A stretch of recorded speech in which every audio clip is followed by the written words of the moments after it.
ஜெய் ஸ்ரீ மாத்ரே நமக. ஜெய் குரு பரசுராம். நமஸ்காரம். நான் கரூர்லேருந்து வல்சலா பணிக்கர், பிரசன்ன ஜோதிடர். இன்றைக்கி நம்ம ஆவணி மாத ராசி பலன்கள் சிம்ம ராசிக்கு எப்படி இருக்குன்னு பார்க்க போகிறோம். இந்த ஆவணி மாதம் என்னைக்கு பிறக்குது அப்படின்னா 17/8/2025 ஞாயிற்றுக்கிழமை ரோஹிணி நட்சத்திரத்தில் இந்த மாதம் வந்து பிறக்குது. இந்த மாதம் வந்து நிறைய பொருளாதார விஷயங்கள்லாம் நல்ல மாற்றங்கள் இருக்குது. படிப்படியாக உயர்வு தான் உங்களுக்கு. இந்த செப்டம்பர் மாதம் வந்து 7ஆம் தேதி வந்து கிரகணம் நடக்குது. அதுவும் உங்கள் ராசியில் தான். ஆனால் இந்தியாவில் தெரியாது, நீங்கள் கவலைப்பட வேண்டாம். பட் ஆனால் ஏதோ ஒரு மூலையில் அது தெரியும் தானே. அப்போ உங்களுடைய ராசியும் கொஞ்சோண்டு பாதிக்கும். இந்த முக்கியமான முடிவு எடுக்கிறது, நிறைய நல்ல விஷயங்கள் செய்கிறது வந்து இந்த 7ஆம் தேதி தவிர்த்துறது ரொம்ப ரொம்ப நல்லது. உங்களுடைய ராசியை பொறுத்த வரைக்கும் மனசு தான் வந்து ரொம்ப ஸ்ட்ராங்காக வச்சுக்கணும். பொதுவாகவே சிம்ம ராசிக்காரங்க நிறைய பேர் வந்து நின்னா வந்து கால் வலிக்குது, உட்காந்தா இடுப்பு வலிக்குது அப்படிங்கிற மாதிரி எதை செஞ்சாலும் ஏதாவது அதில் ஒரு பிரச்சனைகள் வர்றது, மன ரீதியாக நிறைய தாக்கங்கள் இது மாதிரி இருக்கும். உங்களுடைய ராசியிலே கேது இருக்காரு, சரிங்களா? உங்களோட ராசியில் கேது இருக்காரு, அஷ்டமத்தில் சனி இருக்குது. நிறைய பிரச்சனைகளை வந்து நீங்கள் மீட் பண்ணி தான் இருப்பீங்க. ஆனால் வேறு வழி இல்லை, நம்ம அதை கிராஸ் பண்ணி தான் வந்தாகணும்.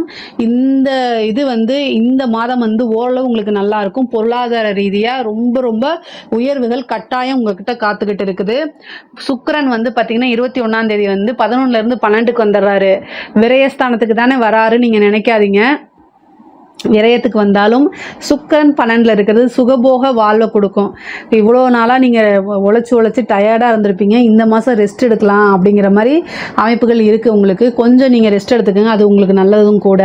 12ஆம் இடத்துல வந்து சுக்கிரன் இருக்கனால நிறைய பேர்த்துக்கு வெளிநாடு வெளிமாநிலம் போகிறதுக்கு உண்டான அமைப்புகள் இருக்குது. 2-11 கூடிய புதன் உங்களுடைய ராசியில் இருக்கார்.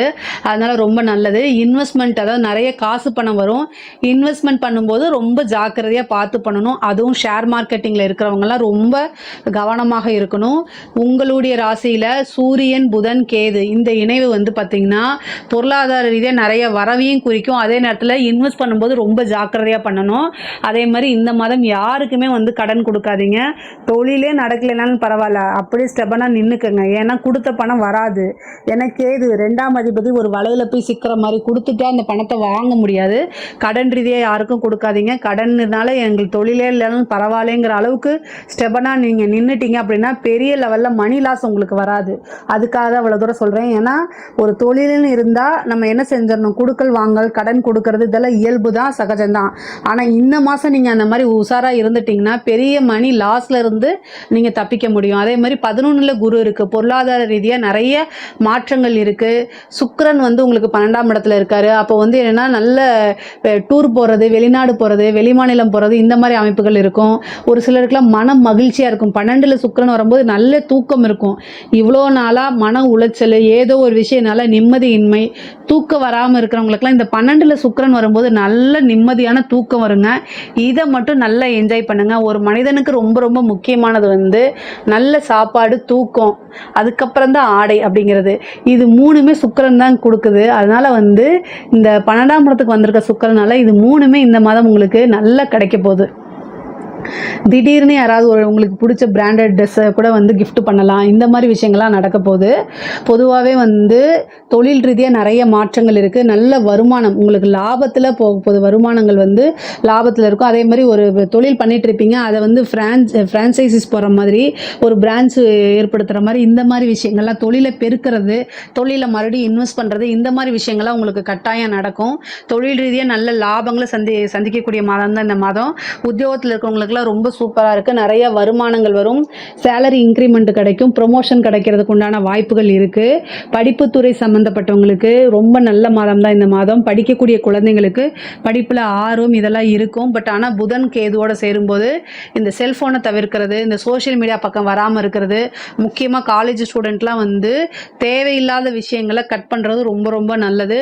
பெற்றோர்கள் ரொம்ப கவனமாக இருந்து குழந்தைகளை பார்த்துக்கிறது ரொம்ப ரொம்ப நல்லது. அதே மாதிரி அரசாங்க உத்தியோகத்தில் இருக்கிற அதிகாரிகள் வந்து ரொம்ப கவனமாக இருக்கணும். உங்களுக்கு மேலே இருக்கக்கூடிய சுப்பீரியர் ஒரு விஷயத்தை சொல்கிறாரு அப்படின்னா அந்த வாய் சொல்லோட அப்படியே நீங்கள் அந்த ஆர்டரை ஒபே பண்ணாதீங்க. ரிட்டன் ஆர்டர் இல்லாமல் நீங்கள் செஞ்சீங்க அப்படின்னா கட்டாயம் உங்களோட பேரோ அல்லது உங்களுடைய வேலைக்கோ ஆபத்து வரும். அதனால் பனிஷ்மெண்ட் அனுபவிக்க போகிறது நீங்கள் தானே தவிர உங்களுடைய சுப்பீரியர் கிடையாது. ஸோ அதனால் ரொம்ப ரொம்ப கவனம். சிம்ம ராசியில் இருக்கக்கூடிய எந்த அரசாங்க அதிகாரியாக இருந்தாலும் சரி, கட்டாயம் கவனமாக இருக்கணும். உங்களுக்கு மேலே இருந்து உயரதிகாரி அழுத்தம் கொடுக்கத்தான் செய்வார். உங்களால் முடியல அப்படின்னா, எனக்கு கால் வலிக்குது, தலை வலிக்குது, நெஞ்சு வலிக்குதுன்னு ஏதோ ஒரு காரணத்தை சொல்லி கட்டாயம் ஹாஸ்பிட்டலில் போய் சும்மா 2 நாள் படுத்துட்டு வாங்க, இல்லை வீட்டில் மெடிக்கல் லீவ் போட்டு இருங்க. ஏன்னா அது உங்களுடைய பேர் புகழ் எல்லாத்தையும் கலங்கப்படுத்துறதோட இத்தனை சர்வீஸும் வீணாக போயிடும். அதனால் ஏன்னா கிரகணம் நடக்க போகுது. கிரகணம் நடக்கும்போது அரசாங்க அதிகாரிகளும் ஆட்சியில் இருக்கவங்களும் தான் பாதிப்பை ஏற்படுத்தும். அதனால தான் இவ்வளோ தூரம் சொல்கிறேன். நமக்கு இந்தியாவில் தெரியலன்னு போகலாம், ஆனால் இதுக்கு முன்னாடி கிரகணம் நடந்திருக்கிறதெல்லாம் பெரிய பெரிய மினிஸ்டரே உள்ளுக்குள்ளே போயிட்டு வந்திருக்காங்க. அதனால் ரொம்ப கவனமாக இருங்க. அரசியல்வாதிகளாக இருந்தீங்க அப்படின்னா உங்களுடைய ராசிக்கு டைம் சரியில்லை, செய்யக்கூடிய விஷயங்களில் கவனமாக இருங்க. உங்களோட பேர் கெட்டு போகிறது, நெகட்டிவாக ஆகிறது, இந்த மாதிரியும் உடல் ரீதியாவோ அல்லது வேறு எது ரீதியாவோ மன ரீதியாவோ பாதிப்புகளை ஏற்படுத்தும். அதனால் அரசியல்வாதிகள் ரொம்ப கண்ணும் கருத்துமாக இல்லை அப்படின்னா கட்டாயம் அது ஒரு அழிவுக்கு தான் ஏற்படுத்தும். அதனால் சிம்மராசியில் இருக்கக்கூடிய அரசியல்வாதிங்க பரிகாரம் பண்ணிக்கங்க, நல்ல பூஜைகள் பண்ணுங்கள், தெய்வங்களை வழிபாடு பண்ணுங்கள். இது மூலிமா பரிகாரங்கள் ஏற்பட்டு நல்ல விஷயங்கள் நடக்கிறதுக்கு உண்டான வாய்ப்புகள் இருக்குது. பெண்களை பொறுத்த வரைக்கும், சிம்மராசியில் இருக்கக்கூடிய பெண்களை பொறுத்த வரைக்கும் மனசை ரொம்ப ஸ்ட்ராங்காக வச்சுருக்கணும். கணவர்கிட்ட சண்டை போடாதீங்க, கொஞ்சம் அட்ஜஸ்ட் பண்ணி போங்க. உங்களால் முடியல அப்படின்னா அந்த இடத்துலேருந்து நீங்கள் மூவ் ஆன் பண்ணிவிட்டு வேறு ஒரு விஷயத்தை செஞ்சுட்டு இருங்க. காலம் நடக்கும்போது உங்களுக்கு நல்ல மாற்றங்கள் உறுதியாக உண்டு. சரிங்களா? 7ஆம் இடத்துல ராகுவும் உங்களுடைய ராசியில் கேதுவும் இருக்கனால கணவர்கிட்ட, அதாவது உங்களோட லைஃப் பார்ட்னர், கணவனாக இருந்தால் மனைவி, மனைவியாக இருந்தால் கணவனும் ஒருத்தர் அனுசரித்து செல்லணும். உண்மையாலுமே உங்கள் பேரில் தப்பு இல்லைன்னா கூட நீங்கள் அட்ஜஸ்ட் பண்ணி போனால் உங்களுக்கு நல்ல வாழ்க்கை இருக்குது. ஏன் அப்படின்னா இந்த டைமில் மன ரீதியாகவும் உடல் ரீதியாகவும் நிறைய பிரச்சனைகள் வரத்தான் செய்யும். ஆனால் அதெல்லாம் தாண்டி வரதுக்கு உண்டான அமைப்புகள் இருக்குது.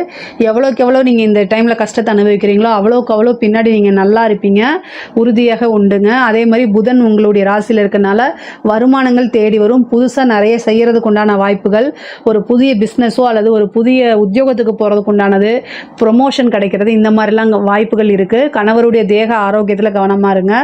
அதே மாதிரி தாய் தந்தையருடைய தேக ஆரோக்கியத்தில் கவனமாக இருக்கணும். சிம்மராசிக்காரங்களுக்கு சனி செவ்வாயை பார்க்குது. செவ்வாய் உங்களுக்கு 4, 9 குடையவர்.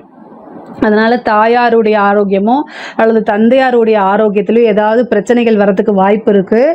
அவங்களுக்கு மருத்துவ ரீதியாக நீங்கள் செலவு பண்ணுற மாதிரி அமைப்புகள் இருக்குது. அதனால் கவனமாக இருங்க. வண்டி வாகனங்களை போகும்போது ரொம்ப கவனமாக இருங்க. சனி செவ்வாயை பார்க்குது, 4 குடையவர் செவ்வாயாக இருக்கனால விபத்து கண்டங்கள் நடக்கிறதுக்கு உண்டான வாய்ப்பு இருக்குது. அதனால் ரொம்ப ரொம்ப கவனமாக இருக்கணும். 12ல் இருக்கக்கூடிய சுக்கிரன் நல்ல தூக்கத்தை கொடுப்பாரு, நல்ல சுகத்தை கொடுப்பாருன்னு சொல்லிட்டேன். அதெல்லாம் என்ஜாய் பண்ணிக்கோங்க. பொதுவாகவே 5 குடைய குரு உங்களுக்கு 11ல் இருந்ததுனால புத்திர பாக்கியம் நிறைய பேத்துக்கு இருக்குது. அதே மாதிரி திடீர்னு மேரேஜ் ஆகிறதுக்கு உண்டான அமைப்புகள் இருக்குது. ஒரு நல்ல நியூஸ்லாம் உங்களுக்கு இவ்வளோ நாளாக எதிர்பார்த்துட்டு இருந்த விஷயங்கள், திருமணத்தில் தடைகள் இந்த மாதிரி இருந்தாலும் அந்த தடையெல்லாம் நீங்கி திருமணம் ஆகிறதுக்கு உண்டான வாய்ப்பு, பூர்வீக சொத்துக்கள் இருந்த பிரச்சனைகள்லாம் போய் நல்ல உங்களுக்கு உண்டான பங்குகள் சேர்றதுக்கு உண்டான வாய்ப்பு இருக்குது. கடன் ரீதியாக இருக்கக்கூடிய பிரச்சனைகளுக்கெல்லாம் இந்த மாதம் ஒரு நிவாரணம் கிடைக்கும், நல்ல வருமானம் வரும்.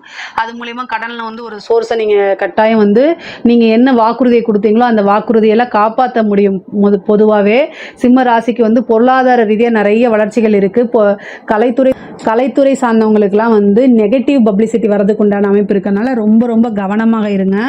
ஏன்னா உங்களோட ராசியில் புதன், சூரியன், கேது சேர்ந்துருக்கு. அதனால் நெகட்டிவ் ஆகிறதோ அல்லது உங்களை தப்பாக போர்ட்ரேட் பண்ணுறதுக்கு உண்டான வாய்ப்பெல்லாம் இருக்குது. அதனால் ரொம்ப ரொம்ப கவனமாக இருங்க, அவேர்னஸாக இருந்துக்குங்க. அதுதான் ரொம்ப ரொம்ப நல்லது. பொருளாதார சிம்ம ராசியை பொறுத்த வரைக்கும் பொருளாதார வாழ்க்கை ரொம்ப உயர்வாக இருக்குது. அதனால் இந்த மாதம் கரெக்டாக நீங்கள் யோசித்து பிளான் பண்ணிங்கன்னா நிறைய விஷயங்களை சாதிக்க முடியும். முக்கியமாக ஐடி ஜாப் சம்மந்தப்பட்டவங்களுக்குலாம் இது சூப்பரான டைமு. இந்த டைமில் முன்னேறதுக்கு உண்டான வாய்ப்புகள், புதுசாக வேலை கிடைக்கிறதுக்கு உண்டான வாய்ப்புகளும் இருக்குங்க. இதில் ஏதாவது சந்தேகங்கள் இருக்குது அப்படின்னா கமெண்ட்ஸில் கேளுங்க, கண்டிப்பாக நான் ஆன்சர் பண்ணுறேன். நம்மளுடைய சேனலை லைக் பண்ணுங்கள், ஷேர் பண்ணுங்கள், சப்ஸ்கிரைப் பண்ணுங்கள். நன்றி.